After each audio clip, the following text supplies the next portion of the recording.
Okay, so we've used our print string node in very different, several different ways. And we've also learned that we can create variables of different data types. We created one of the type string. And we used another type of node here that appends strings together. It takes two or more strings, and I say more because you'll see that this add pin here, if you click on that, you'll see that it can actually take more than more than two different inputs, and it takes those and adds them together and prints and returns that as a string value that we can then use to feed into the print string node or feed into a set node and use that value in various ways. So since I added a third input here, I'm just going to go ahead and type something in. I'm going to hit a space first, and then I'm going to type seconds.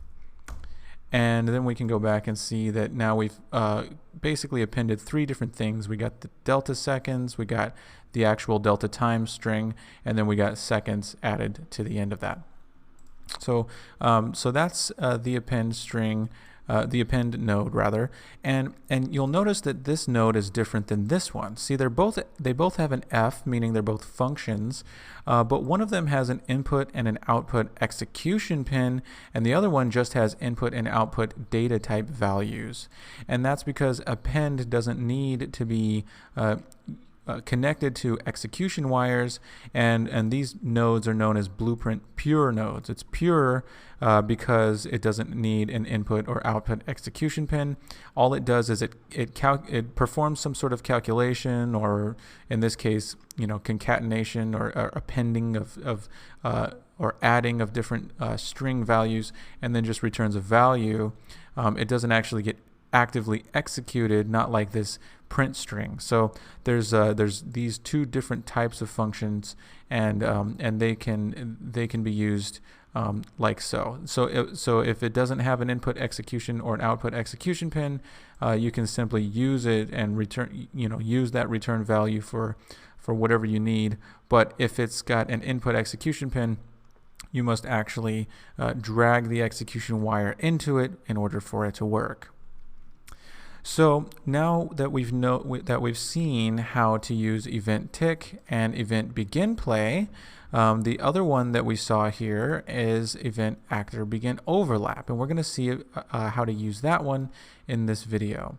So since we're not really going to do much with our print string at this moment in time, I'm going to go ahead and just highlight and delete those and move the event begin play and event tick up here. And in fact, you can highlight and delete those as well, and if you ever need to get event begin play or event tick, you can get those back by right clicking and typing event begin play, and you'll see event begin play pops up. You can click on it, and now you have event begin play, and you can delete it by hitting the delete key, and you can right click and type in event tick, and there you have event tick, and you can get it back that way. So getting a node is as simple as right-clicking and typing in the search box, and then you can simply create one that way. So this event actor begin overlap is here by default, but you could just as easily get it by typing in event actor begin overlap, and you'll see it there.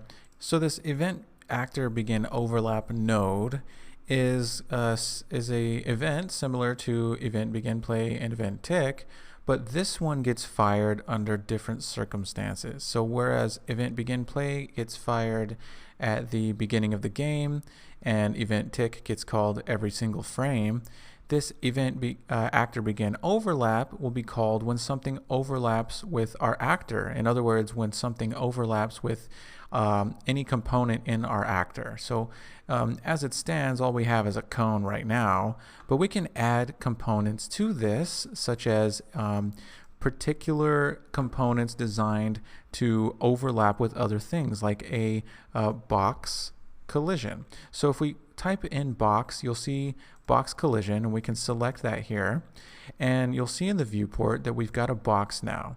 And what I'd like to do is drag the box on top of cone, and that way the box will become the root and the cone will no longer be the root. So we can actually drag the box up like this, and we can drag the cone up like this, and now the box, being the root, will be down here at the bottom.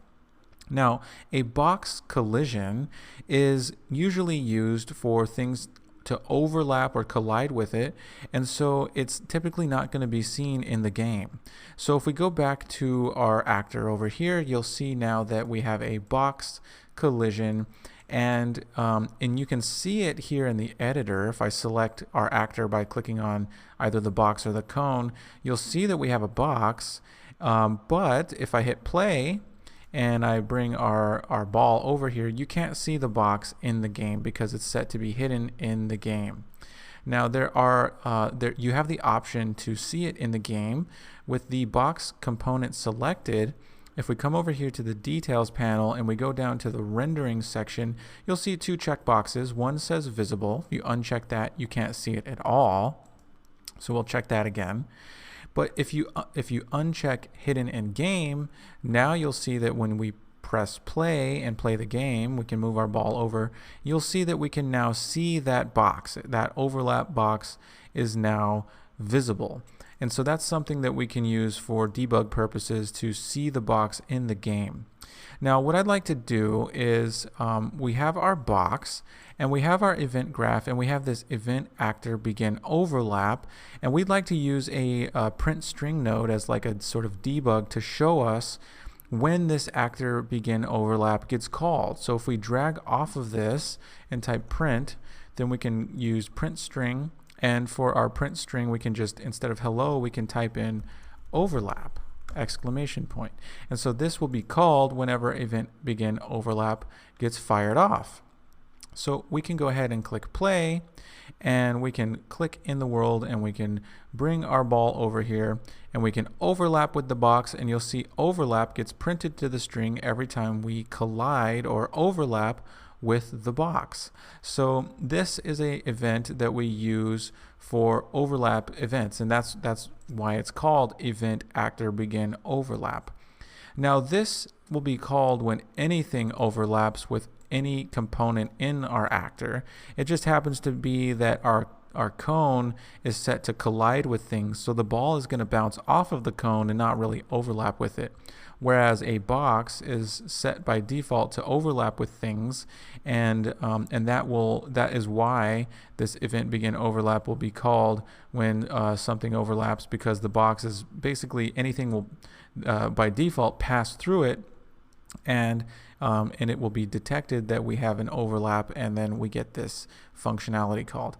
So I'm going to go ahead and drag the cone up a little bit just so that it's easier for the ball to get in there, and this is just sort of a demonstration of the event actor begin overlap. Now we can have multiple components, as we've seen before.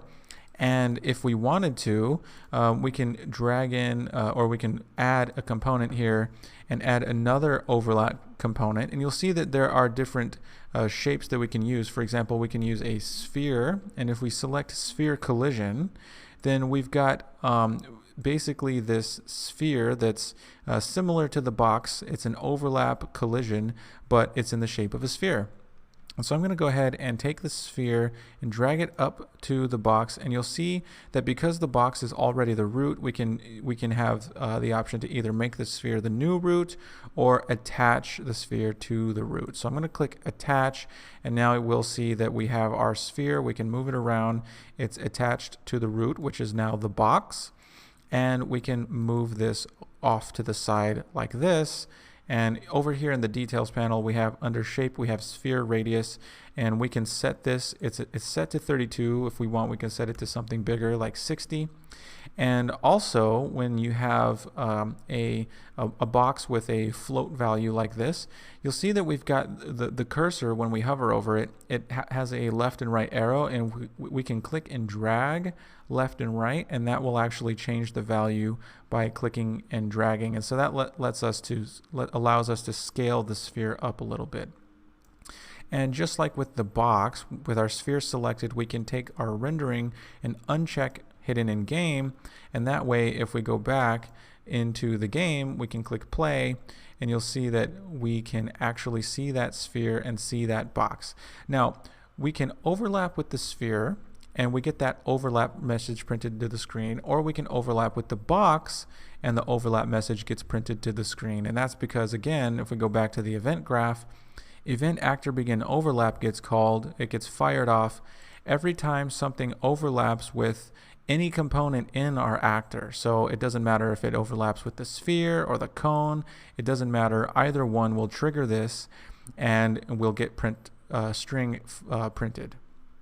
And so that's a useful thing if that's the functionality you want. If you want this to be called anytime anything overlaps with any one of our components, then we can use this.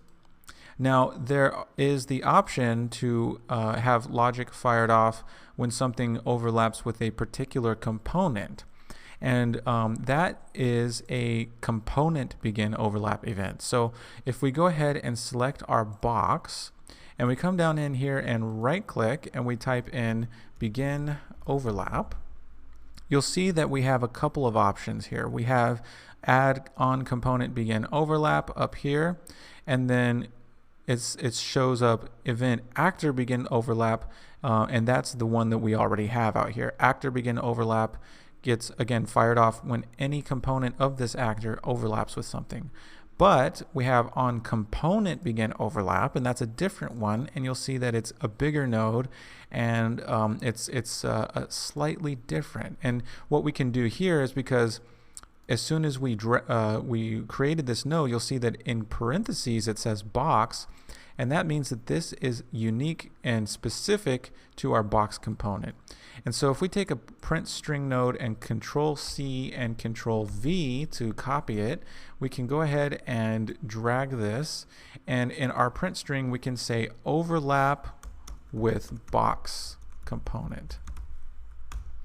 And now if we go back and hit play, and we take our ball and come over and overlap with the sphere component, we get the overlap message. But if we overlap with the box component, now we get overlap and overlap with the box component.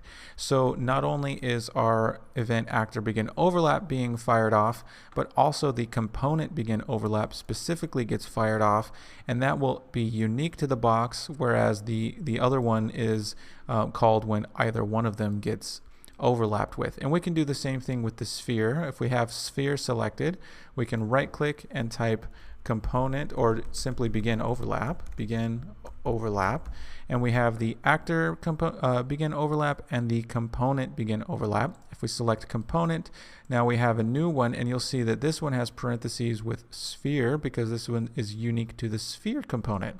So we can copy this print string, and I'm going to show you another method of copying nodes. Instead of Control C and Control V, what we can do is we can have print string selected, bring our mouse cursor down here and Control W, and that's essentially the same thing as copying and pasting all in one step. So Control W will do all that for you. So now that we have print string here, we can connect it to the sphere component begin overlap. And instead of overlap with box component, why don't we change our message to say overlap with sphere component instead. And we can go back and hit play. And now we can roll our ball over to our actor. And if we go ahead and overlap with the sphere, then you'll see the message says overlap with sphere component. So that unique event gets fired. And then if we overlap with the box, then we get overlap with box component. And so we can have an actor overlap begin event, or one that is specific to a particular component individually in our actor. So this allows us to be a little bit more specific with our logic, and that allows us to create more specific gameplay. So that is the actor begin overlap nodes, and we also saw that we can create overlap nodes for individual components in our actor.